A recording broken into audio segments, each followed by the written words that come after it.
औज़ुबिल्लाहि मिनश्शैतानिर्रजीम बिस्मिल्लाहिर्रहमानिर्रहीम। अल्लाहुम्मा सल्लि अला सय्यदना व मौलाना मुहम्मदिन व अला आलि सय्यदना व मौलाना मुहम्मदिन व बारिक व सल्लिम।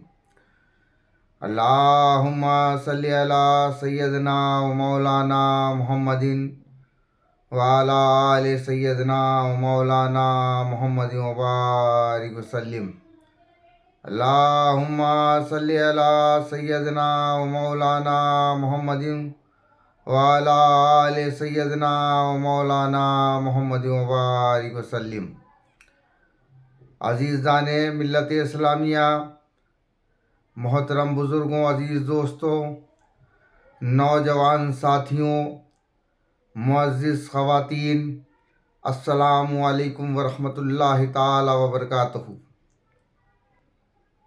कुछ ज़रूरी बातों को अर्ज़ करने के लिए आप तमामी हज़रात के बीच में मौजूद हुआ हूँ। कुछ अहम बातें जो आप तमामी हज़रात के गोश गुज़ार करना हमारा इंसानी फ़रीज़ा है। अपने उस फ़र्ज़ के तहत मैं आप सभी लोगों के सामने हाज़िर हूँ। मोहतरम साथियों, पूरी दुनिया में जिस तरह से इंसानियत को बर्बाद करने की साजिशें की जा रही हैं, तशद्दुद को बरपाया जा रहा है, इंसानी ज़िंदगियों के साथ खिलवाड़ किए जा रहे हैं,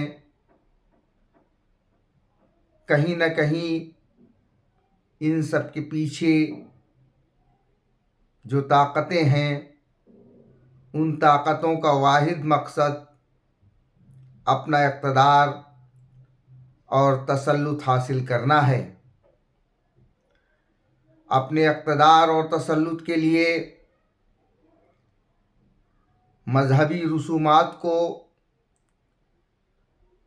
मजहबी किताबों को, मजहबी फ़रामीन को तोड़ मरोड़ करके अपने मफाद और मकसद के लिए पेश किया जा रहा है। मजहबी रवायतों की, मजहबी किताबों की आड़ लेकर के, मजहबी किताबों में बयान चीज़ों की आड़ लेकर के लोगों के जज्बातों को हथियार बनाते हुए अपने मकसद को पूरा करने की कोशिशें की जा रही हैं।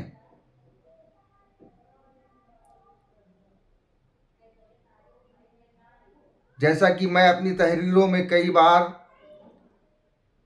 इस बात को वाज़े कर चुका हूँ कि किस तरह से दुनिया भर में लोगों ने अपने अपने इक़्तिदार और अपनी अपनी सल्तनतों को बनाने के लिए और बचाने के लिए तमाम तरीक़े के हरबे इस्तेमाल किए हैं, और हर उस तहरीक में जिसका मकसद इक़्तिदार हासिल करना रहा हो, उसमें मज़हब को पोशीदा या गैर पोशीदा तरीके से ज़रूर मुलव्विस किया गया है।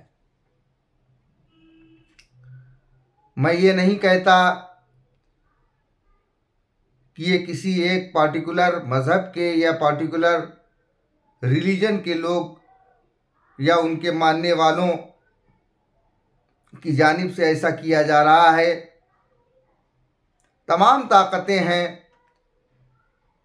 जो अपनी अपनी मज़हब की बुनियाद पर अपने अपने मज़हब को आड़ ले करके इक़्तिदार हासिल करने का खेल खेल रही हैं। अल्हम्दुलिल्लाह सुम्मा अल्हम्दुलिल्लाह हम उम्मते मोहम्मद सल्लल्लाहु ताला अलैहि वसल्लम के एक अदना फ़र्द होने के नाते, आम मुसलमानों में से एक मुसलमान होने के नाते ये अपना फ़र्ज़ समझते हैं कि हमारे अपने मज़हबी मुआशरे में जो चीज़ें वजूद में आ रही हैं उनके बारे में रोशनी डालें। ये मेरा मानना है। मेरी बातों से तमाम लोगों को इख्तिलाफ हो सकता है और बेशक इख्तिलाफ होना ये इंसानी फितरत है, लेकिन इख्तिलाफ इल्म की रोशनी में हो वो ज़्यादा बेहतर है। वरना हर इंसान अपनी मर्ज़ी का मालिक है। वो जिस हद तक चाहे, जैसे भी चाहे वो इख्तिलाफ़ करे, ये उसकी अपनी मर्ज़ी की बात है। उस इख्तिलाफ़ को वो गाली गलौज की शक्ल में लेकर के आ जाता है, तो ये उसका अपना मिजाज है, उसकी अपनी तालीम है, उसकी अपनी तरबियत है। ये उसके उस्तादों की, उसके पीरों की, उसके गुरुओं की तालीम है कि वो अपने मुखालिफ या अपने विरोधी को गालियों से नवाजता है या उसका इल्मी इख्तिलाफ करता है। ये उसका अपना हक़ है। मुझे इस बात से कोई डर नहीं। मैं जो बात कहता हूँ वो बाबांगे दोहल कहता हूँ और मुझे अपनी बात कहने में किसी भी तरह की कोई शर्म, कोई हिचक नहीं है। मोहतरम साथियों, जैसा कि आप तमामी लोग ये जानते हैं कि मैं जिस तहरीक को लेकर के चल रहा हूँ वो तहरीक सूफिज़म की है। दुनिया भर में सूफिज़म ने, सूफीवादी विचारधारा ने और परंपरा ने इंसानी रिश्तों को मजबूती देने का काम किया है। सूफीवादी विचारधारा वो विचारधारा है जिसने मानवीय मूल्यों के संरक्षण का कार्य किया है।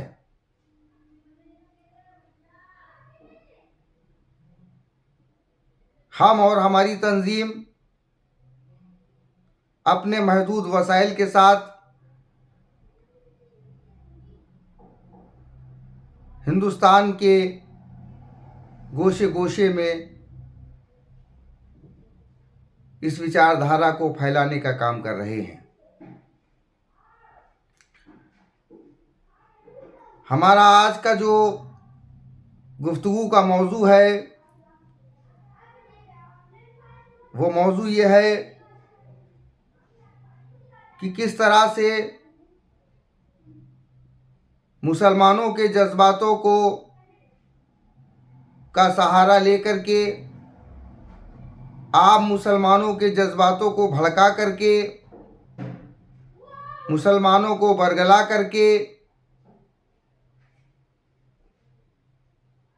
अपने इक़्तिदार और अपने तसल्लुत को कायम करने के लिए निज़ाम खिलाफत का हवाला दे करके पूरी दुनिया में प्रोपेगेंडा करते हुए दहशतगर्दी को फैलाने का पूरा पूरा इंतज़ाम किया जा रहा है।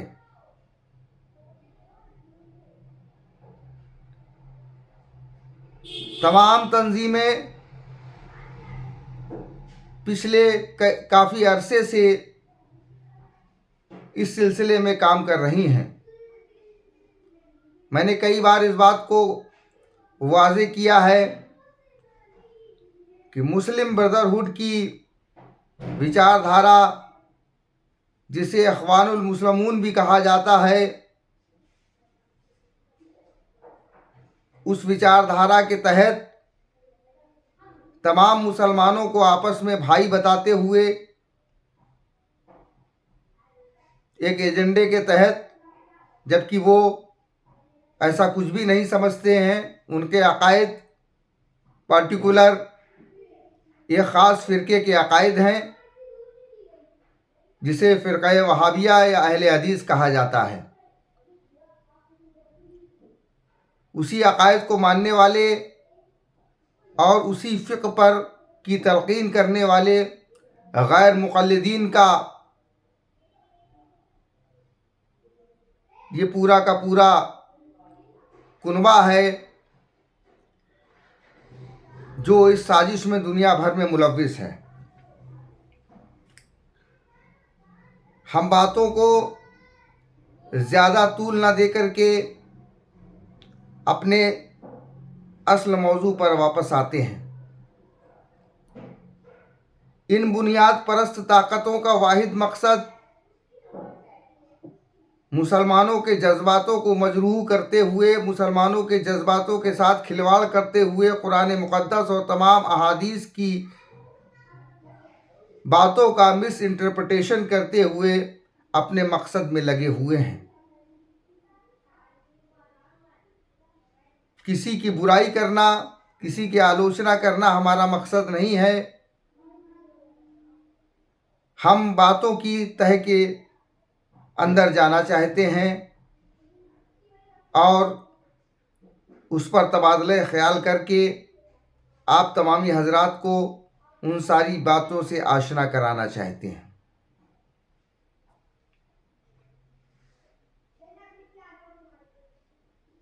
उन्नीस 1930 में इलाहाबाद में जो मुस्लिम लीग का सम्मेलन हुआ था, उस सम्मेलन में एक करारदाद पास की गई थी और उस करारदाद में बात कही गई थी कि हिंदुस्तान के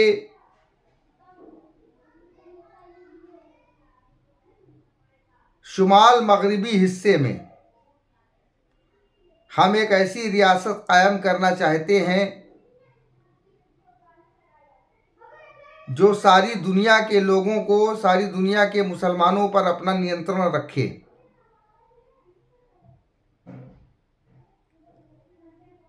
डॉक्टर मोहम्मद इकबाल की सरपरस्ती में वो जो करारदाद पास हुई थी, वही करारदाद आगे चल करके टू नेशन थ्योरी के तौर पर वजूद में आई और उसी टू नेशन थ्योरी के अकॉर्डिंग एक एजेंडे पर चलते हुए हिंदुस्तान को दो हिस्सों में तकसीम किया गया। एक हिस्सा पाकिस्तान कहलाया, जिसे इस्लामी जमहूरिया पाकिस्तान कहा गया, और दूसरा हिस्सा हिंदुस्तान कहलाया। ये सभी लोग जानते हैं कि किस तरीके से इंसानी लाशों का मीनार बना करके पाकिस्तान बनाया गया। लाखों हिंदू और मुसलमान मजहबी जुनून और मजहबी पागलपन का शिकार हुए। खून और लाशों की बुनियाद पर मजहब के नाम पर एक मुल्क बना। शरीयत की हिफाजत, नामूसे रिसालत की हिफाजत और इस्लाम की हिफाजत के नाम पर एक मुल्क बना, जो कुछ ही अरसे के बाद तहजीब, शकाफत, तमद्दुन और ज़बान की हिफाजत के नाम पर दो टुकड़ों में तकसीम हो गया।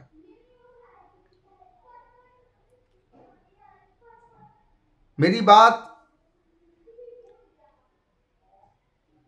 या मैं इन बातों को समझाने की कोशिश कर रहा हूँ, कर नहीं पा रहा हूँ, लेकिन मकसद मेरा कहने का सिर्फ इतना है कि मजहबी जुनून पर मबनी एक रियासत जब अपने मकसद में कामयाब नहीं हो पाई, क्योंकि उसका मकसद वो था ही नहीं, उसका मकसद तो कुछ और था। उन्होंने कहा था कि हम एक मुल्क बनाने जा रहे हैं, एक ऐसा मुल्क बनाएंगे जो सारे दुनिया के लिए आइडियल होगा, सारी दुनिया के लिए एक मिसाल होगा, उस मुल्क की हम तामीर करेंगे। लेकिन वो सारी दुनिया के लिए आइडियल बन गया दहशतगर्दी फैलाने के लिए, और सारी दुनिया के लिए आइडियल बन गया कि इस्लाम के ख़िलाफ़ और इस्लाम को बदनाम कैसे किया जाता है। इन सारी चीज़ों का वो आइडियल बन गया। बहरकैफ उसी फितने की सरजमीन से लगातार ऐसे फितने उठते रहे,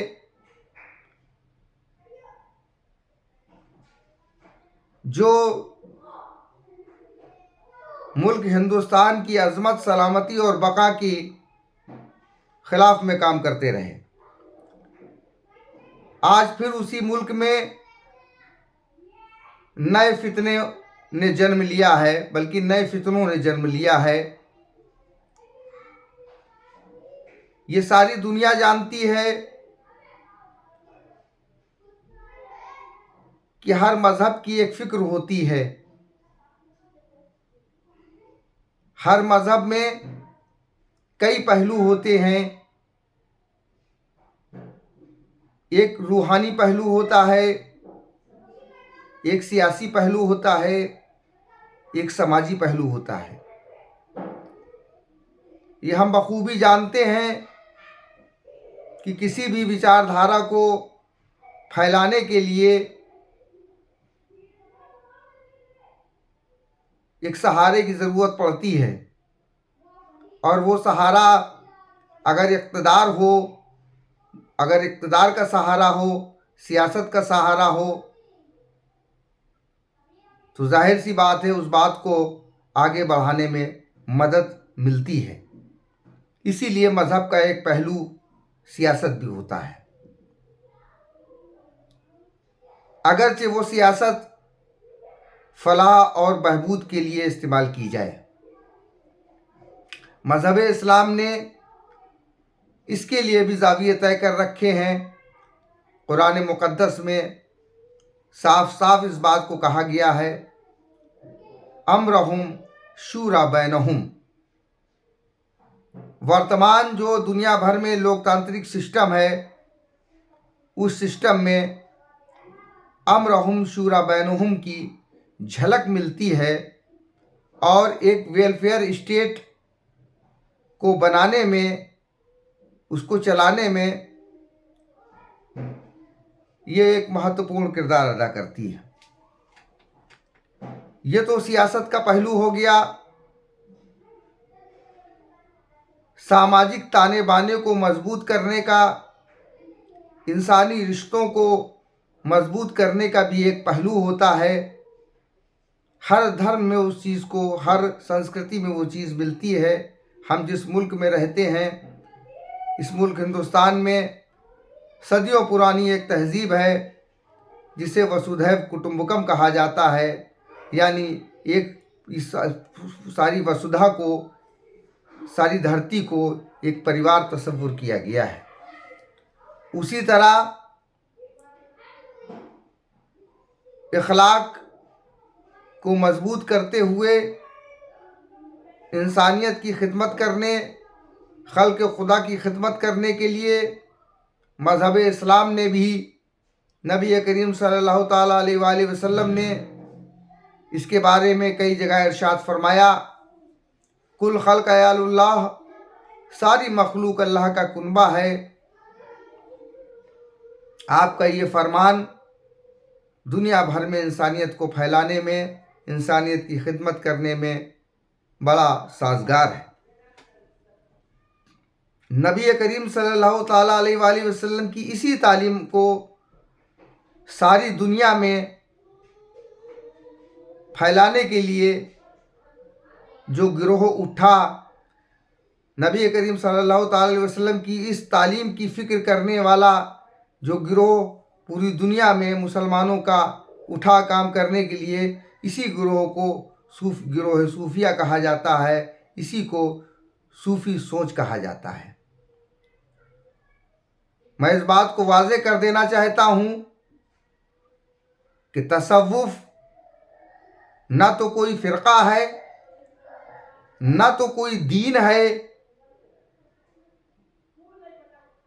बल्कि तसव्वुफ एक फ़िक्र है जो नबी करीम सल्लल्लाहु ताला अलैहि वसल्लम की उस फरमान जिसमें आपने फरमाया कुल खल्क़ अयालुल्लाह,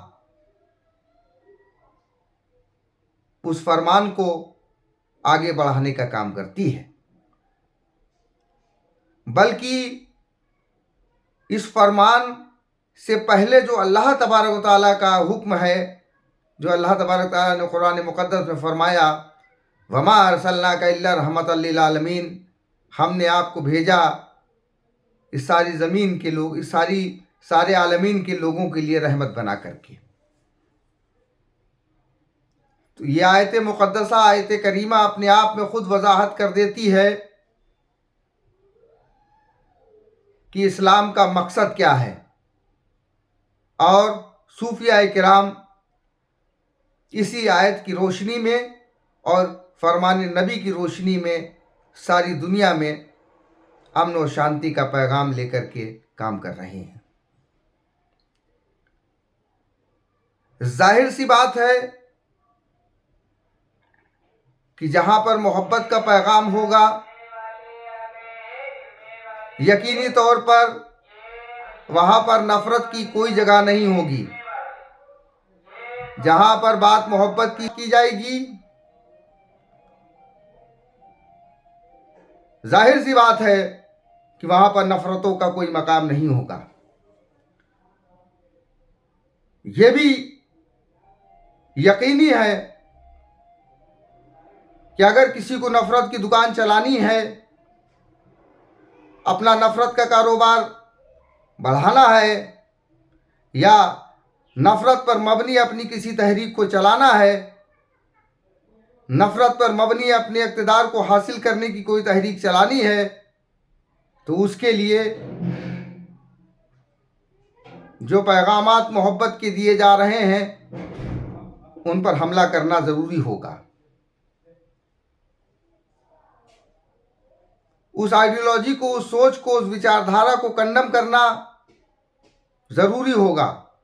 बिना उसे कंडम किए हुए, बिना उस विचारधारा को रद्द किए हुए किसी भी ऐसी विचारधारा का प्रभाव स्थापित नहीं किया जा सकता है जिसका मकसद इक़्तिदार हासिल करना है। और यही वजह है कि तसव्वुफ जो मज़हब इस्लाम का मोहब्बत का एक पहलू है, जो फ़िक्र है नबी करीम सल्लल्लाहु ताला अलैहि वसल्लम की उस इरशाद की जिसमें आपने फरमाया कुल खल्क़ अयालुल्लाह, उसकी तर्जमानी करने वाली फ़िक्र है। उस तसव्वुफ को आज एक साजिश के तहत बदनाम करने की कोशिश नहीं की जा रही है, बल्कि उस पर बाकायदा तौर पर काम किया जा रहा है। ये बात तो मैं आपको कई बार बता चुका हूँ, और हर ज़ी शऊर इंसान जिसके दिल में अपने मुल्क से, अपने वतन से मोहब्बत है, हर वो इंसान मेरी इस बात की गहराई को समझेगा, और नहीं समझ सकता है तो वो मुताला कर ले कि फितनों के मुल्क पाकिस्तान से लगातार इस तरीके के फितने उठते रहे हैं। अब एक नया फितना वजूद में आया है, बल्कि दो नए फितने वजूद में आए हैं जो तसव्वुफ को एक मज़हब बताते हुए, तसव्वुफ को एक दीन बताते हुए मुसलमानों को उससे बदज़न करने का काम कर रहे हैं। मैं कोशिश करूँगा अपनी सारी बातों को लाने की, बात बहुत बड़ी है, और ना तो मैं कोई मुकर्रिर हूँ,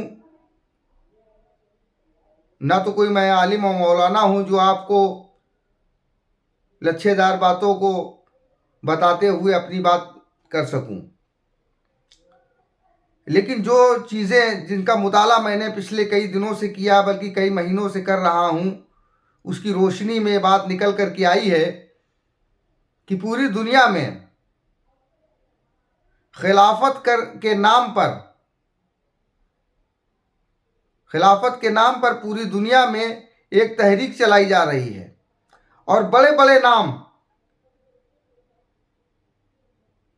जो खुद को कभी सूफी कहा करते थे, आज उसी विचारधारा में पिनहा हो चुके हैं।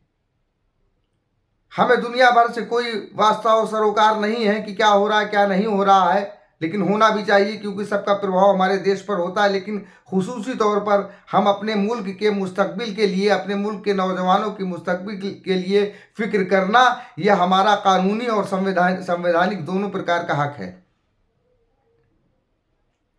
तो लिहाजा हम इन बातों को ये वाज़ेह कर देना चाहते हैं कि किस तरह से एक बड़ी साजिश अमल में लाई जा रही है। वो लोग जो कुछ सालों पहले तक तसव्वुफ का झंडा उठाए हुए थे, आज वो उस खेमे में जाते हुए नजर आ रहे हैं जो खेमा मुस्लिम ब्रदरहुड का खेमा कहलाता है। साजिशें कितनी गहरी हैं, साजिशों के की जड़ें कितनी गहरी हैं, इसका अंदाजा लगाना बड़ा मुश्किल है। रात को सोने से पहले बंदा कुछ और नजर आता है और सुबह उठने के बाद बंदा कुछ और नजर आता है। लेकिन हम जिस मकसद की तरफ वापस आना चाहते हैं वो हमारा मकसद यही है कि किस तरह से तसव्वुफ को एक मजहब बताते हुए और हमारे बुज़ुर्ग अकाबरीन और हमारे बुज़ुर्ग सूफिया इकराम, औलिया इकराम की तौहीन करते हुए किस तरीके से बज़्ज़न करने की कोशिश की जा रही है और उसका मकसद क्या है। जो 150 साल पहले फ़िरक़ा वहाबिया वजूद में आया, उस फ़िरक़ा वहाबिया के पैरोकार नई नई बातें ला करके तसव्वुफ को बदनाम करने का काम कर रहे हैं। पाकिस्तान का एक इंजीनियर, जिसे मिर्ज़ा मोहम्मद अली इंजीनियर कहा जाता है, वो पिछले कई सालों से इस तरह की तहरीक चला रहा है। हुसैनियत के नाम पर, मौलाइयत के नाम पर लोगों को जमा करके जो एजेंडा वो पेश कर रहा है, उस एजेंडे का वाहिद मकसद इस दुनिया की तबाही और बर्बादी का काम करना है।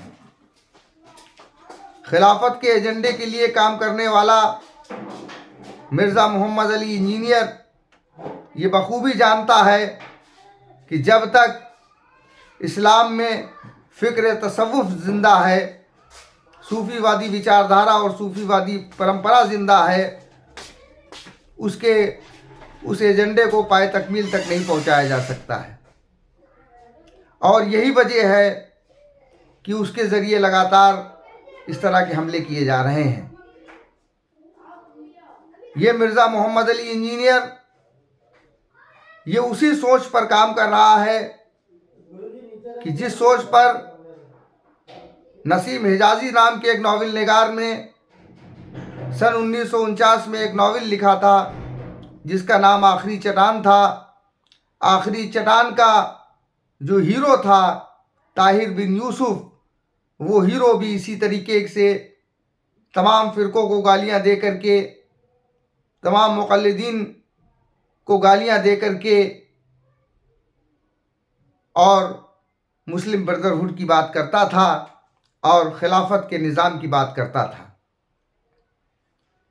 ऐसा महसूस होता है कि उसी ताहिर बिन यूसुफ की रूह मिर्ज़ा मोहम्मद अली इंजीनियर के अंदर सलाहियत कर गई है।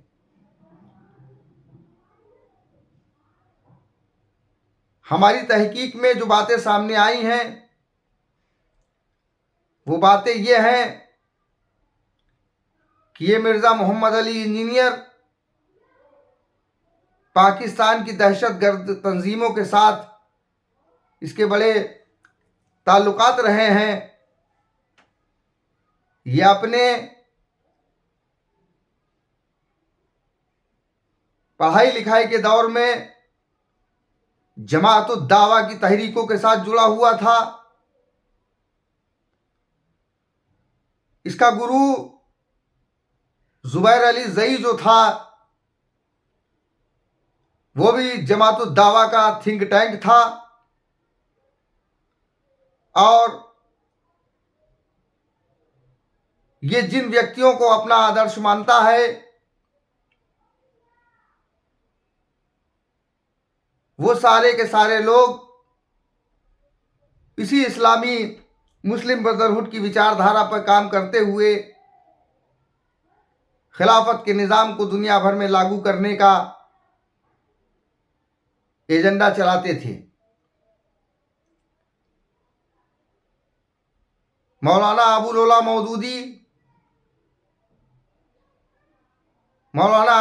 मौदूदी का चेला इसरार कासमी, और उसके बाद ये सारे लोग जिस एजेंडे पर काम कर रहे हैं वो एजेंडा यही है कि सारी दुनिया में इसी तर्ज की हुकूमत कायम की जाए जो तालिबान की हुकूमत है। मैं नहीं कहता कि आप मेरी बातों पर यकीन करें, लेकिन आप अबुल ओला मौदूदी की किताबों का अध्ययन करेंगे, इसरार कासमी के वीडियोस तो इंटरनेट पे तमाम वायरल हैं, उन वीडियोस को सुनेंगे तो आपको यकीनी तौर पर यकीन हो जाएगा कि ये सब के सब हिंद मुखालिफ सरगर्मियों में मुलविस रहे हैं। उसी तरह एक और फितना अजीम गामदी नाम का पैदा हुआ है। ये फितना भी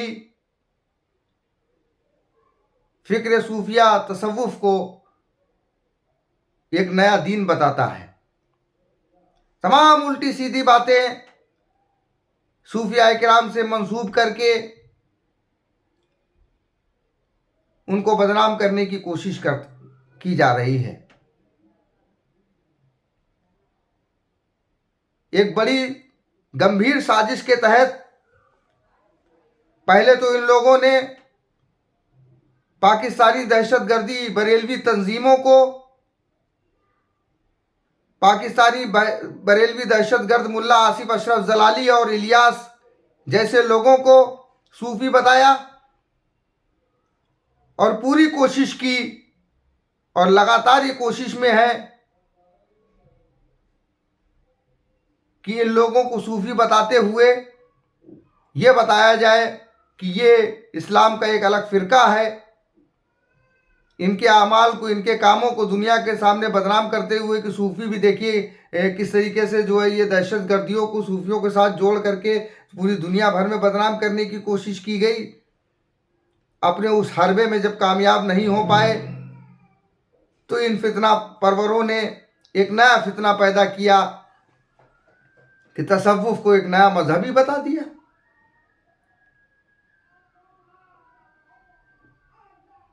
ये एक अंतर्राष्ट्रीय साजिश है कि सूफियों को मुसलमानों से अलग करके, अहले सुन्नत वल जमात से अलग करके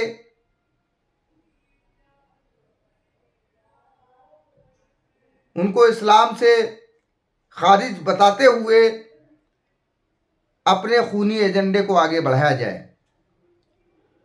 अफसोस की बात है कि कुछ बेवकूफ़ अपनी बेवकूफ़ी से या किसी अंतर्राष्ट्रीय साजिश का हिस्सा बन करके इनकी प्लानिंग को कामयाब करने की कोशिश कर रहे हैं। हिंदुस्तान में भी इस तरीके के कुछ जाहिल लोग पैदा हो चुके हैं जो खुद को सूफी बताते हुए खुद को एक नया फिरका बनवाने पर तुले हुए हैं। मुझे तो लगता है कि चूंकि जो उनके इल्म का मामला है, तो मैंने जो उनका मुताला किया तो मालूम हो, इससे जानकारी ये मिलती है कि वे बेवकूफ़ तो नहीं है, जाहिल तो नहीं है, यकीनी तौर पे ये किसी साजिश का हिस्सा हैं जो तसव्वुफ को कमज़ोर करने का काम कर रही है। तसव्वुफ तो एक फ़िक्र का नाम है, वो कोई मजहबी रस्म व रिवाज उसमें नहीं जुड़ी हुई है। सूफिया इकराम जो कलमा पढ़ते हैं वो अशहदु अल्ला इलाहा इल्लल्लाह व अशहदु अन्ना मुहम्मदन अब्दुहु व रसूलुहु का कलमा पढ़ते हैं, ला इलाहा इल्लल्लाह मुहम्मदुर रसूलुल्लाह कहते हैं। तमाम सूफिया इकराम, तो हमारे सारे तमाम बुजुर्ग अकाबरीन सूफिया इकराम की तारीफ उठा करके देख लें, नमाज के पाबंद, रोज़े के पाबंद, शरीयत के हर अमल के पाबंद, जो जिस तरीके से जो फरमान शरीयत में बताए गए हैं, सारी चीज़ों के पाबंद।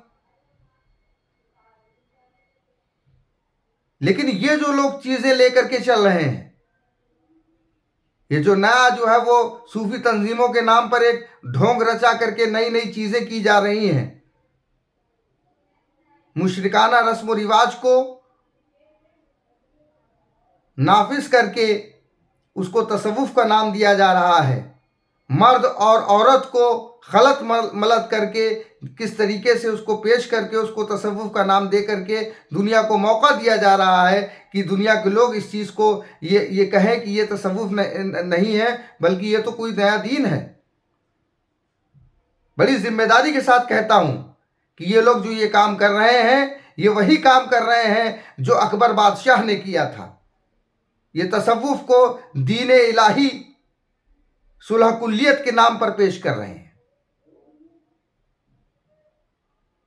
बाखुदा हमें कोई एतराज़ नहीं है, बल्कि हम तो इसी पे काम कर रहे हैं कि भाईचारा होना चाहिए, लेकिन भाईचारे के भी आदाब होते हैं, चीज़ों को खलत मलत नहीं किया जाता है।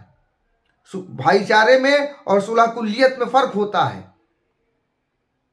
हम तो उन फ़कीरों के, बुज़ुर्गों के मानने वाले हैं जो ये कहा करते थे, सरग नखल तन रोबा तेते बिधरा के मारग हैं जेते, यानी आसमान में जितने तारे हैं, शरीर में जितने बाल हैं, अल्लाह अपने रब को पाने के उतने ही रास्ते हैं, लेकिन मेरा रास्ता वही है जो मेरे नबी हज़रत मोहम्मद मुस्तफ़ा सल्लल्लाहु ताला अलैहि वसल्लम का रास्ता है। ये तसव्वुफ है। और दूसरे की रस्म व रिवाज को, दूसरे की मजहबी रस्म व रिवाज को अपने अंदर खलत मलत कर लेना, इसे सुलह कुल्लियत कहते हैं। यही काम तो अकबर बादशाह ने किया था। तो उस दौर के सबसे बड़े सूफी, सिलसिला नक्शबंद के सरताज शेख अहमद अल फारूकी सरहिंदी रहमतुल्लाह ताला अलैह ने, जिन्हें मुजद्दिद अल शानी कहा जाता है, उन्होंने उस जाबिर हुक्मरा अकबर के खिलाफ फतवा दिया था और उसे मुर्तद करार दिया था। हम उसी परंपरा को मानने वाले हैं, हम उसी सूफी फिक्र को मानने वाले हैं। लिहाजा ये हम तमाम लोगों को बता देना चाहते हैं कि तसव्वुफ के नाम पर जो साजिशें की जा रही हैं, ये बैनुल अक़वामी साजिशें हैं, और इसमें लजिशें करने वाला यकीनी तौर पर वो तो ये तो जानता है कि हमारी इन कामों की वजह से तसव्वुफ को नुकसान होगा, तसव्वुफ की फ़िक्र को नुकसान होगा, इसके बावजूद भी वो काम कर रहा है, तो यकीनी तौर पर वो एक अंतर्राष्ट्रीय साजिश का हिस्सा है। और बहुत सी ऐसी चीज़ें आई हैं सामने कि कुछ लोग गैर मुल्की लोगों के साथ ताल्लुकात, कल्चर के नाम पर, सूफी कल्चर के नाम पर जो ताल्लुकात को बनाने की बात कर रहे हैं, यकीनी तौर पर वो एक ऐसी साजिश को सामने लेकर के आए हैं, और उनके अमल इस बात को वाज़े करते हैं। उनके लोग जिस तरीके से लोगों को लड़ाने का काम कर रहे हैं, उनके लोग जिस तरीके से हिंदुस्तान में तशद्दुद का माहौल पैदा करने की कोशिश कर रहे हैं। यकीनी तौर पर वो एक गैर मुल्की एजेंडे पे काम कर रहे हैं और गैर मुल्की सिफारतखानों में जाकर के उनके सफ़ीरों के साथ मिल कर के ये चीज़ें निकल कर के सामने आ रही हैं। और ये चीज़ें और ये अमल, ये वाज़ेह दलील है इस बात की कि ये मुल्क के ख़िलाफ़ एक गहरी साजिश की जा रही है। मैं अपने इस वीडियो के पैगाम के ज़रिए, अपने इस वक्तव्य के ज़रिए हुकूमत हिंद से ये मुतालबा करना चाहता हूँ कि हमारी इन बातों की, जो भी बातें हमने की हैं, आप इन बातों की जांच करें और जो जो बातें हमने की हैं इन बातों की तहों में जा कर के आप इसका पता लगाएं कि देखिए किस तरह से मुल्क के ख़िलाफ़ ये साजिशें की जा रही हैं। बैनुल अक़वामी सतह की साजिशें इस मुल्क के अंदर की जा रही हैं कि एक तरफ तो कुछ लोग बात करते हैं सूफी कल्चर को बढ़ावा देने की और उनके ही लोग दूसरे तरह का तशद्दुद पैदा कर रहे हैं। यानी एक ही ग्रुप में दो दो तरीके की बातें करने का मकसद क्या है? जाहिर सी बात है कि इन सब के पीछे एक अंतर्राष्ट्रीय साजिश काम कर रही है। अभी कुछ दिनों पहले 26 जनवरी के मौके पर सूफी खानका एसोसिएशन ने एक एजेंडा जारी किया है। हमारे उस एजेंडे के मुताबिक वैश्विक स्तर पर जो भी आतंकवाद है, जो मज़हब को बुनियाद बना करके हम इस बात को फिर वाज़े कर देना चाहते हैं कि हम जिस वर्ग, जिस समाज से आते हैं, हम सबसे पहले हमारा मकसद है कि उस वर्ग, उस समाज की बुराइयों को दूर किया जाए। वैश्विक स्तर पर जिस प्रकार से आतंकवादी गतिविधियों को अंजाम दिया जा रहा है, धर्म का चोला पहना करके, धार्मिक ग्रंथों की बातों को तोड़ मरोड़ करके पेश करके, लोगों के जज्बातों को भड़का करके, उनके जज्बातों को उभार करके, ख़ास तौर से नौजवानों को बरगला करके जो खिलाफत का एजेंडा नाफिज किया जा रहा है, इसके बारे में नौजवानों को आशना कर, लोगों को, नौजवानों को और सभी लोगों को ख़ास तौर से आशना कराने की ज़रूरत है कि इसका मकसद एक इक़्तिदार को बनाना है, इसका कोई मजहबी मकसद नहीं है। किस तरह से सूफिया इकराम ने इस मुल्क की तामीर में अपना अहम रोल अदा किया है, हमें इन बातों को दुनिया के सामने लेकर के आना है। हम अपने अहले वतन तक इन बातों को ले जाना चाहिए कि हमारे बुज़ुर्गों ने किस तरह से इस वतन की खिदमत की है और हिंदू मुस्लिम भाईचारे को बढ़ाने का काम किया है। हमारे बुज़ुर्गों की परंपराएं भूखों को खाना खिलाना, प्यासे को पानी पिलाना रहा है। आज हमारा मकसद अपने बच्चों को मजहबी तालीम के साथ साथ दुनियावी तालीमात भी हासिल कराना हमारा मकसद है। लेकिन वो मजहबी तालीम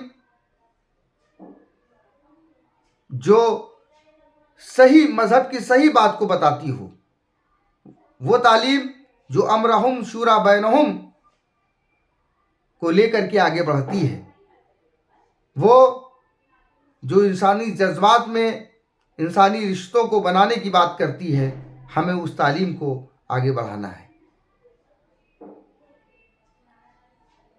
इसके साथ सबसे ज़रूरी पैगाम ये है कि हम अपने युवाओं को सशक्त करें, अपने यूथ को मजबूत करें और अपने यूथ के अंदर इस मुल्क से मोहब्बत वाले माहौल को पैदा करें।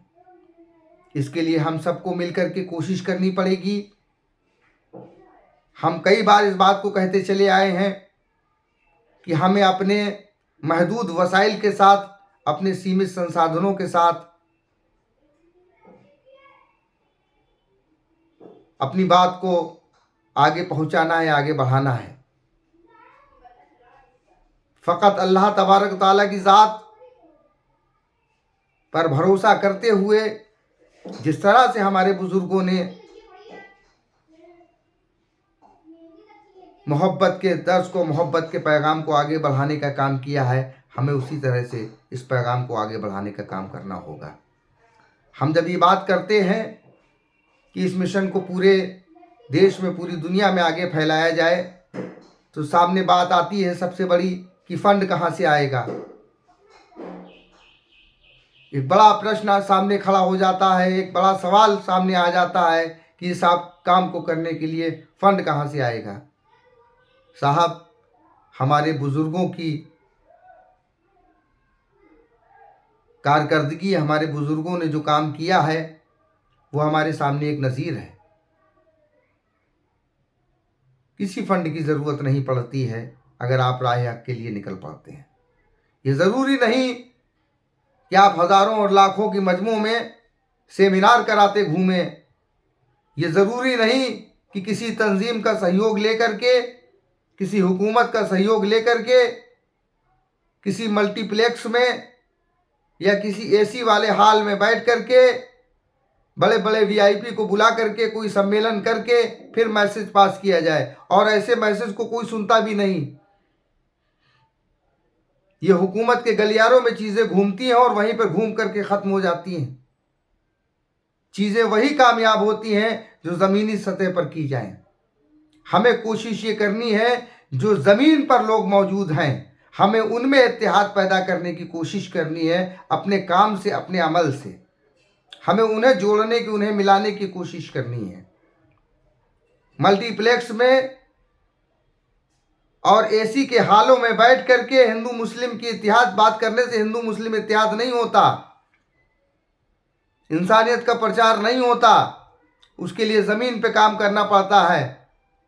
जिस तरह से ये बुनियाद परस्त ताकतें ज़मीनी स्तर पर जा कर के लोगों को बरगलाने वाले जलसे किए जाते हैं, लोगों को भड़काने वाली बातें की जाती हैं। आज से 100 साल पहले जिस बिना पर जो बातें की जाती थी, नामूसे रिसालत की बातें की जाती थी, इस्लाम, शरीयत और मुसलमान ख़तरे में है, वही बातें आज फिर की जा रही हैं। तो हमें इन सब बातों को समझने की ज़रूरत है। हम पिछले 1000 वर्षों से इस मुल्क में हिंदू और मुसलमान साथ में रहते और बसते चले आए हैं। किन्हीं बातों की वजह से, किन्हीं सियासी बातों की वजह से या किसी और बातों की वजह से हमारे दिलों में जो दूरियां पैदा हुई हैं, हमें ये कोशिश करनी है कि उन दूरियों को कम करके, उन दूरियों को ख़त्म करके एक ऐसे मुल्क की तामीर करनी है जो दुनिया के सामने मिसाल हो। जिसकी बात की जा रही है जो ये है कि जो दुनिया भर के लोगों के सामने ऐसी मिसाल हो कि ऐसा आदर्श और लोक कल्याणकारी राज्य बनाया जाए जिसमें हर व्यक्ति अमन, चैन और सुकून के साथ अपनी ज़िंदगी बसर करे। हर इंसान के जज्बातों की कद्र हो, हर इंसान के ख़यालात की कद्र हो। हम ऐसे माहौल को बनाना चाहते हैं जिसमें इजहार ख़यालात को जो है वो की इजाज़त हो, जिसको अभिव्यक्ति की स्वतंत्रता कहते हैं, फ्रीडम ऑफ स्पीच कहते हैं। हमें ऐसी हुकूमत, ऐसी मल्लूकियत, ऐसा खिलाफत का निज़ाम नहीं चाहिए जिसमें हक बात कहने वालों को सूलियों पर चढ़ा दिया जाए, हक बात कहने वालों को करबला का मंजर उनके सामने पेश करा दिया जाए। आज एक साजिश के तहत करबला का नाम लेकर के ऐसे एजेंडे को नाफिज किया जा रहा है जो यजीदी एजेंडा है। हमारे मौलाइयों को, भोले भाले मुसलमानों को, अहले सुन्नत वल जमात के तमाम सूफ़ी फ़िक्र के लोगों को ये बात समझनी चाहिए कि वो लोग जो इमाम आली मकाम का नाम लेकर के यजीदी साम्राज्य बनाने की बात कर रहे हैं, वो लोग कौन हैं, उनके बारे में जाने और खुद समझें और सारी दुनिया को समझाएं। बस इन्हीं बातों के साथ मैं अपनी बात को यहीं पर ख़त्म करता हूँ। अस्सलामु अलैकुम वरहमतुल्लाहि ताला वबरकातुहू।